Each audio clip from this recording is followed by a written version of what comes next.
ये डब्ल्यूडब्ल्यूई की story lines में तो हमने आज तक काफी सारे रिडेम्पशन आर्क्स देखे हैं कि कोई सुपरस्टार चीटिंग से टाइटल हार गया, उसके बाद उसने खुद को रीबिल्ड किया, फाइनली वो टाइटल तक पहुंचा जैसे तैसे और आखिरकार उसने टाइटल जीत ली। लेकिन डब्ल्यूडब्ल्यूई में कुछ ऐसे भी सुपरस्टार्स रहे हैं जिन्होंने की एक्चुअल में रियल लाइफ में अपना रिडेम्पशन आर्क लिया है डब्ल्यूडब्ल्यूई के साथ, जिनके साथ क्या कुछ नहीं हो गया and still they came back and came at the very top. And ऐसे ही कुछ कमाल के रियल लाइफ रिडेम्पशन आर्क्स मैं आपको बताने वाला हूं। ऑब्वियसली यार शुरुआत में the Scottish warrior Drew McIntyre के रिडेम्पशन आर्क से ही करूंगा। बिकॉज़ 2009 का वो टाइम था जब ड्रू मैकिंटायर को चोजन वन मान लिया था सबने, क्योंकि खुद विंस मैकमैन जो कि कंपनी के ओनर थे, उन्होंने खुद जब आके बोल दिया कि ये फ्यूचर वर्ल्ड चैंपियन है, ये हमारा चोजन वन है, तो ऑब्वियसली सबको लगेगा कि यार अब तो ड्रू को अच्छी अच्छी अपॉर्चुनिटीज देंगे। इंटरकॉन्टिनेंटल चैंपियनशिप उन्हें जल्दी जिता दी थी, टैग टीम टाइटल रन उन्हें जल्दी मिल गया था। लेकिन 2011 से उनका मोमेंटम काफी ब्रेक होना शुरू हो गया। तब तक डब्ल्यूडब्ल्यूई ने उन्हें 3MB में डाल दिया था। हाँ, वो जिंदर महल और हीथ स्लेटर होते थे साथ में तब, एंड उसे देख के समझ आ रहा था कि ड्रू के साथ अब कुछ खास नहीं होने वाला है, जो कि सच हुआ भी, क्योंकि 2014 में जून में उनका कॉन्ट्रैक्ट खत्म हो गया डब्ल्यूडब्ल्यूई के साथ और उसके बाद डब्ल्यूडब्ल्यूई उन्हें रिलीज कर दिया कंपनी से। अब ऐसे कितने सारे सुपरस्टार्स रिलीज हो जाते हैं और कभी डब्ल्यूडब्ल्यूई वापस नहीं देखने को मिलते। लेकिन ड्रू ने खुद सोचा, खुद भी बताया उन्होंने कि मैं काफी निराश था, बट मैंने ठान लिया कि भाई वापस तो मैं जाऊंगा और ऐसा वापस जाऊंगा इस बार कि अगर मैं ब्रॉक लेसनर जैसे सुपरस्टार के सामने भी खड़ा हूं ना, तो बिलीवेबल लगे कि मैं इसे हरा सकता हूं। वो काफी सारे डिफरेंट प्रमोशंस में गए, जैसे कि TNA में गए थे, वो ICW में गए, इवॉल्व रेसलिंग में, और उन्होंने काफी टाइटल जीती उधर, खुद को रीएस्टैब्लिश किया, रीबिल्ड किया, अपने माइंडसेट को रिफोकस किया एंड 2017 में वापस से डब्ल्यूडब्ल्यूई में रिटर्न कर लिया। पर पहले वो NXT में रहे काफी टाइम तक, वहां पे NXT चैंपियनशिप जीती, देन वो फिर डब्ल्यूडब्ल्यूई के मेन रोस्टर पे आए। आई थिंक 2018 के टाइम पे आए थे एंड फिर उन्होंने ज्यादा टाइम नहीं लगाया। 2020 की रॉयल रंबल जब उन्होंने जीती, वहां से उनका टॉप कार्ड में पुश शुरू हो गया, क्योंकि उन्होंने सच में ब्रॉक लेसनर को फेस किया रेसलमेनिया 36 में और सच में बिलीवेबल लग रहा था कि ड्रू ने हरा सकते हैं और हराया भी उन्होंने। और अभी तक भी ड्रू मैकिंटायर डब्ल्यूडब्ल्यूई के one of the top stars हैं। हाँ, टाइटल में बेचारे रह जाते हैं कई बार, बट डब्ल्यूडब्ल्यूई उन्हें इंपॉर्टेंट स्टोरी लाइंस में हमेशा बुक्ड रखती है। इनसे जो नेक्स्ट रिडेम्पशन आर्क है वो है डेनियल ब्रायन का। नहीं, उनका इंजरी के बाद वाला कमबैक नहीं बता रहा हूं यहाँ पे, मैं आपको बता रहा हूं उनका 2010 वाला रिडेम्पशन आर्क। तो नेक्सस ने इन्वेजन की थी यार, जो देखता था उस टाइम पे डब्ल्यूडब्ल्यूई ने याद ही होगा, और डेनियल ब्रायन ने रिंग अनाउंसर जस्टिन रॉबर्ट्स को चोक कर दिया था, जो कि थोड़ा सा डब्ल्यूडब्ल्यूई को खराब लगा क्योंकि PG गाइडलाइंस के अंदर नहीं आ रहा था एंड इसके चलते उन्होंने डेनियल ब्रायन को कर दिया कंपनी से फायर। लेकिन फैंस का इतना बैकलैश मिला ना, और एकदम से टर्न जो किया डब्ल्यूडब्ल्यूई ने, कुछ ही महीनों बाद उन्होंने रीसाइन किया डेनियल ब्रायन को कंपनी में, और उन्होंने एक सरप्राइज रिटर्न किया था समर स्लैम में, जब वो नेक्सस टीम के 7th मिस्ट्री मेंबर निकले थे। एंड इसके बाद तो डब्ल्यूडब्ल्यूई ने उन्हें कभी उस तरह पीछे भेजा ही नहीं। 2011 में उन्होंने मनी इन द बैंक जीत लिया, उसके बाद वो वर्ल्ड चैंपियन भी बन गए जब उन्होंने बिग शो पे कैश इन किया था TLC में। देन धीरे धीरे फैंस में उनकी हाइप बढ़ती गई और आगे तो आपको पता ही है, इसी मोमेंटम के साथ उन्होंने 2014 में यस मोमेंट ला दी थी, जब सारे के सारे फैंस उन्हें बैक कर रहे थे, जबकि ओरिजिनल स्टोरी लाइन प्लान्स पूरे बटिस्टा के लिए थे। बटिस्टा हॉलीवुड से वापस आके वो सारा रॉयल रंबल जीत के रेसलमेनिया को मेन इवेंट करने वाले थे अगेंस्ट रैंडी ऑर्टन, पर उसमें पूरा रायता फैला के डेनियल ब्रायन और उनके फैंस ने हाईजैक कर लिया था बिल्कुल डब्ल्यूडब्ल्यूई को, और वो मेन इवेंट में पहुंचे, उन्होंने बटिस्टा और रैंडी ऑर्टन को भी हराया और वो बने थे वर्ल्ड हेवीवेट चैंपियन। इससे बढ़िया रिडेम्पशन आपको और क्या हो सकता है किसी के लिए, जो कंपनी से निकाला गया हो एक बार और वापस आके बिल्कुल टॉप पे चला जाए। बट सिर्फ इतना नहीं, शॉन माइकल्स का रिडेम्पशन आर्क तो कौन भूल सकता है यार। 1998 में उन्हें करियर एंडिंग इंजरी हो गई थी जब वो रॉयल रंबल मैच में कंपीट कर रहे थे। उसके बाद लगा नहीं था कभी भी रिटर्न कर पाएंगे शॉन माइकल्स वापस से, लेकिन उन्होंने 2002 में 4 सालों बाद अपना रिटर्न किया फाइनली। एंड आने के बाद वो अपने best friend bitter enemy triple H के साथ फ्यूड में इन्वॉल्व हुए, और ये फ्यूड काफी लंबे टाइम तक चलती रही है यार। काफी लोग डाउट कर रहे थे शॉन माइकल्स पे, क्योंकि वैसे ही काफी अच्छे एटीट्यूड वाले इंसान थे ही नहीं पहले, लेकिन उसके बाद उन्होंने रिलीजन को अपनाया, क्रिश्चियनिटी वगैरह, और उसके बाद उनका बिल्कुल एटीट्यूड ही चेंज हो गया। एंड खुद को प्रूव करने के लिए उन्होंने इतने कमाल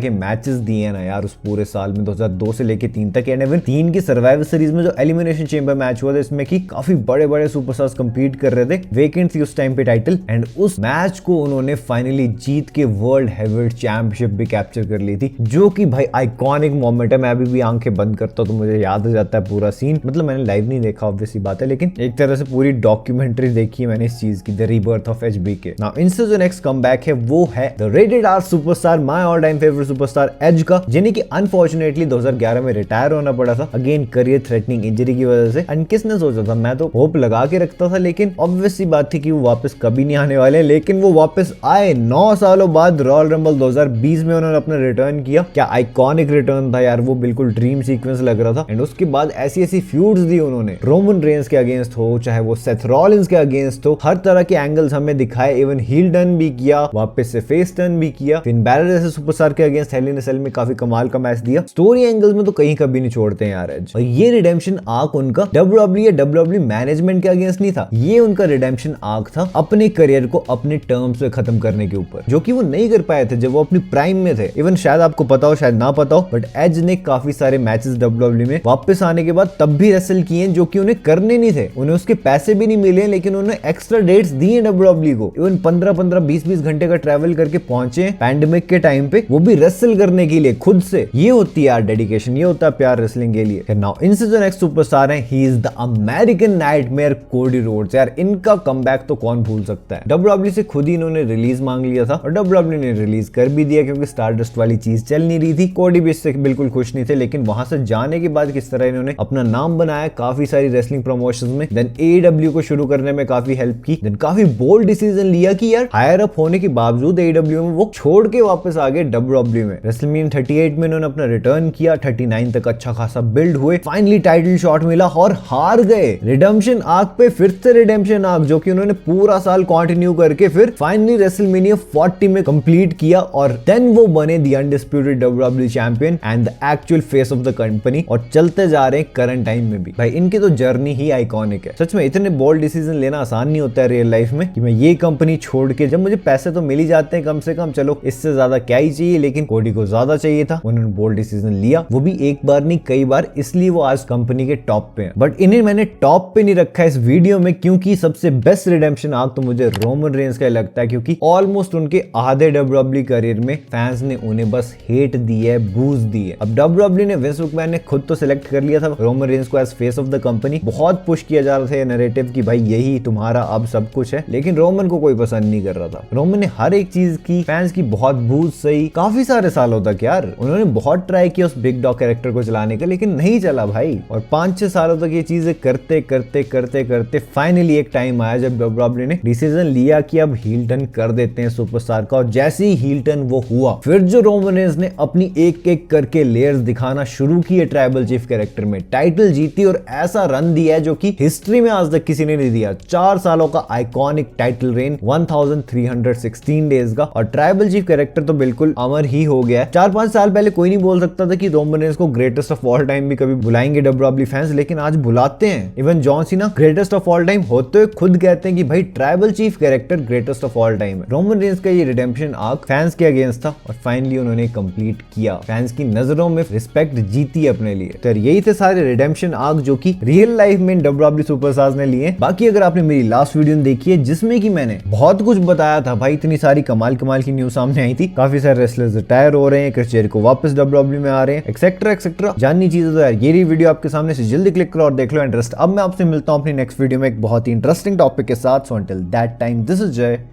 साइनिंग आउट।